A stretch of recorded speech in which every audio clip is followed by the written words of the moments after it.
Halo. Pul. Oh.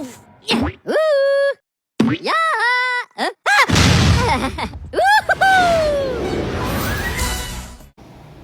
Kami di sini akan melakukan tanya jawab tentang bab 3 yaitu demokrasi terpimpin pelajaran sejarah Indonesia. Sebelumnya perkenalkan, nama saya Ferlian Bagas, absen 17 kelas 12 MIPA 3, dan teman saya Berhasil Nandiansyah, absen 8. Oke, tanpa basa-basi kita lanjut ke videonya. Let's go. Oke, untuk soal yang pertama yaitu mengapa demokrasi terpimpin merupakan reaksi terhadap demokrasi liberal atau parlementer. Saya akan menjawab pertanyaan yang pertama, yaitu karena pada masa demokrasi parlementer kekuasaan hanya terbatas sebagai kepala negara, sedangkan kekuasaan pemerintah dilaksanakan oleh partai.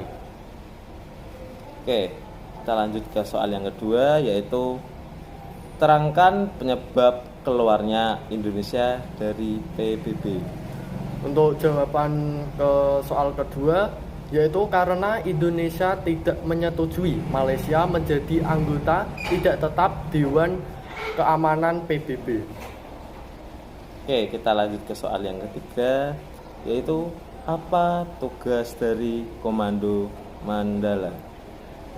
Untuk soal ketiga, tugas dari Komando Mandala yang pertama yaitu ada menyelenggarakan organisasi militer pembebasan Irian Barat.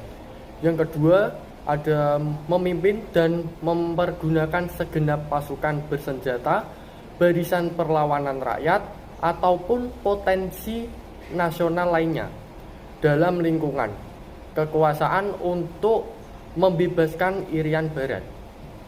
Oke, kita lanjut ke soal yang ketiga yaitu yang keempat, yaitu jelaskan isi dari Trikora. Isi dari Trikora yang pertama yaitu menggagalkan pembentukan negara boneka Papua. Yang kedua ada kibarkan bendera merah putih di Irian Barat. Yang ketiga yaitu ada bersiap untuk mobilisasi umum untuk menjaga kedaulatan NKRI. Oke, soal yang kelima yaitu sebutkan isi dekret Presiden 5 Juli 1959. Untuk isi dekret Presiden 5 Juli 1959, yang pertama ada dibubarkannya konstituante.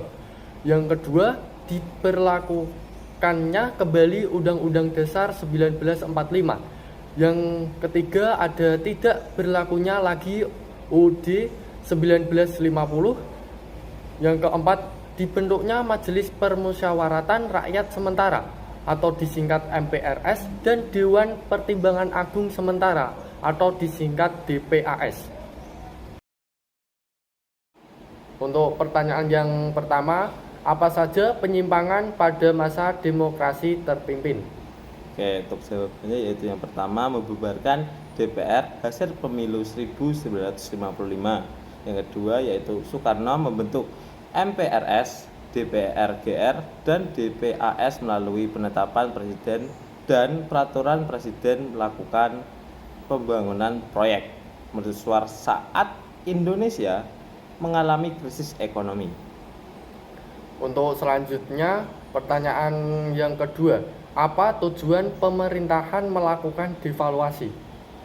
Oke, untuk jawabannya yaitu tujuan pemerintah melakukan devaluasi adalah yaitu untuk yang pertama untuk membendung inflasi yang tetap tinggi. Yang kedua yaitu mengurangi jumlah uang yang beredar di masyarakat. Untuk selanjutnya, soal yang ketiga, yaitu sebutkan tokoh-tokoh pemrakarsa berdirinya Gerakan Non-Blok atau GNB. Oke, untuk jawabannya yaitu tokoh-tokoh pemraksaan berdirinya Gerakan Non-Blok GNB, yaitu yang pertama Presiden Soekarno yang berasal dari Indonesia. Yang kedua ada Presiden Joseph Broz Tito yang berasal dari Yugoslavia. Yang ketiga ada Presiden Gamal Abdul Nasser yang berasal dari Mesir. Dan yang keempat Perdana Menteri Jawaharlal Nehru yang berasal dari India. Yang kelima ada Perdana Menteri Kwame Nkrumah yang berasal dari Ghana. Untuk selanjutnya yaitu soal nomor 4. Untuk soalnya yaitu sebutkan langkah-langkah upaya yang dilakukan pemerintah untuk pembebasan Irian Barat.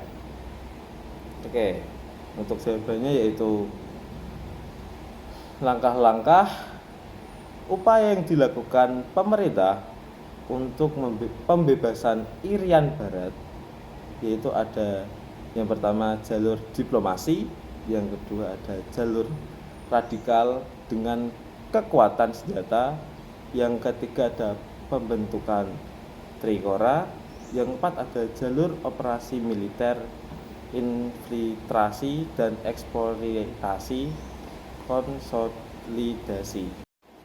Untuk soal yang kelima, apa yang dimaksud dengan kebijakan Sanering?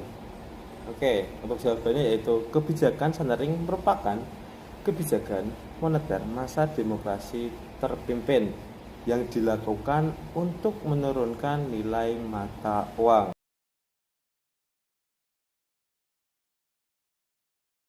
Oke, demikian sesi tanya jawab pada materi kali ini. Kurang lebihnya minta maaf.